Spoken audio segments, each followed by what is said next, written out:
Hi everyone, this is Richie from Hit Start Now, here with another quick hit video. This week I'm going to do a topic that's, I can see it's already starting to bubble up a bit already, but I can tell in the next few weeks the media is going to have a field day again. Could only, of course, be talking about the imminent release of GTA 5 and the surrounding media circus that always accompanies the release of this new game in particular, of that series. You know, they've just seemed to, it's the poster child now for any crusader that's fighting to say video games are bad and violent and terrible and all of the above. You know, there's been an awful lot of videos done on this topic already, but just personally I wanted to put my 2 cents out there, you know, just to see what I thought. First of all, I've been playing games since I could basically hold a controller. You know, I started off playing everything from the NES to the Game Boy, the SNES, the Game Gear, Mega Drive, you name it. Like, you know, I've played it, and I have done for 27 years of age now. So my entire life, for a couple of decades, I've been a huge gamer. You know. And like, if you know us at all from listening to us on the show or from reading our stuff on the site, I play every single type of game out there. You know, I don't hold any kind of grudges really, apart from, I guess, sports games. I don't watch sports in real life, so I don't really like playing soccer games or anything. But apart from that, I'll give any kind of game a try. You know, I play incredibly violent games. I play games that consist of not much more than a couple of pixels jumping around on the screen. I'll play games aimed at kids. I'll play games that are so cutesy and fluffy it'd nearly make you vomit. You know, every single type of game I've played. And personally, it makes me so angry when I see these news reports, especially in like rag newspapers like The Sun and the Daily Mail and all this kind of junk that we read over here in Europe, or particularly in Ireland and England. Out in America with tabloids, it's just as bad, worse even. So there's even more of a scare factor around it. But it just makes my blood boil so much, because number one, most of these journalists, you know, they have no personal experience with games, and they wouldn't necessarily even have ever dabbled in games, but they just jump on this bandwagon, and it really upsets me, because I'm pretty sure I've turned out okay, you know. Like I said, I was playing when I first got my PC, when I must have been like, Jesus, 11 or 12. I remember I got Doom, the entire Doom collection with that PC, and I played the hell out of that. I remember playing the original GTA when I was even younger. You know, every single thing. I've turned out fine.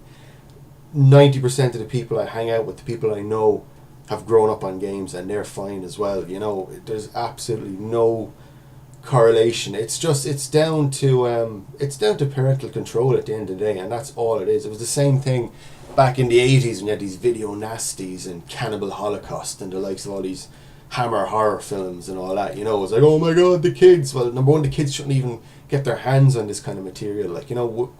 And that's the thing that annoys, it's a double-edged sword, because on one hand, games are like, oh, it's the devil's work and they corrupt our children, but then on the other hand, you get adults going in and buying these games for their kids, going, sure, it's only a game, sure, you know, what's the harm in that?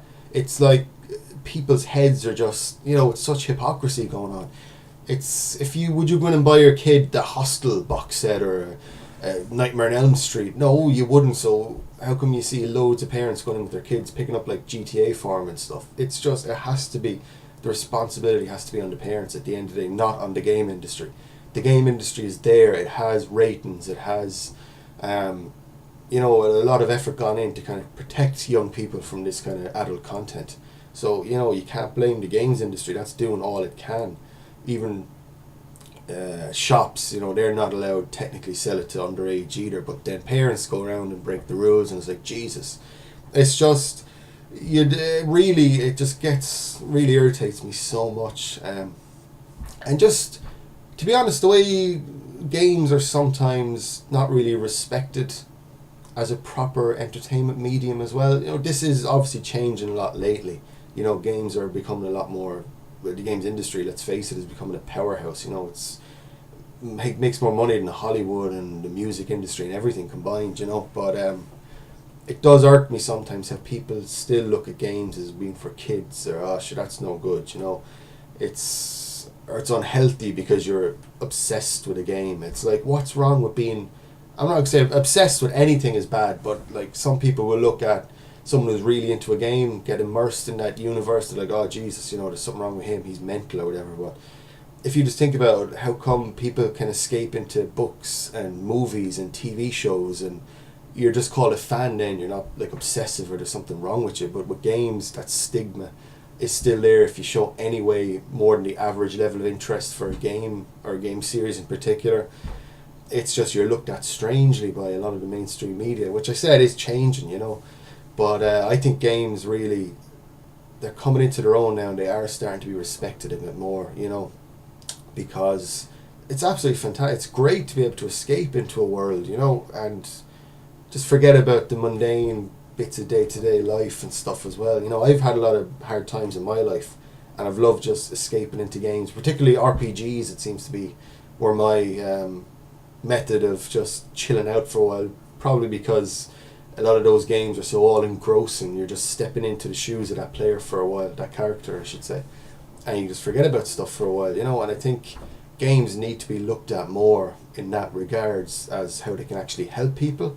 You know, it's like I've said before, some people are having a hard day, they go and listen to their favourite album or something, they'll escape into that for a while, and there's absolutely nothing wrong with that. But if you want to go home and just play some games for a few hours, like I said, not all, it's changing, but some people will be like, Jesus, what the fuck, you know. So that's just the whole media outlook on games and what they seem to think. But we're getting there. I just can't wait to see, obviously, new GTA. It's all going to hit the fan again. 3 weeks away now, so it's already starting. There's some kid in America now, just because he played a GTA game 4 minutes before he shot his grandmother or something. It's like, it's just a bad coincidence, you know. These things are going to happen. You know, you're going to get people who grew up listening to classical music becoming axe murderers. You know, you're going to get people who play Manhunt hours on end every day, and they grow up to be solicitors or lawyers or the most well-respected jobs in society. You know, it's just, if a person's going to become a bad person, it's going to happen anyway. Just picking up a controller and stepping into a virtual world for a few hours isn't going to change that. So that's my topic for this week. I hope you enjoyed it. Let us know in the comments, email us what you think of us, and we shall see you again soon.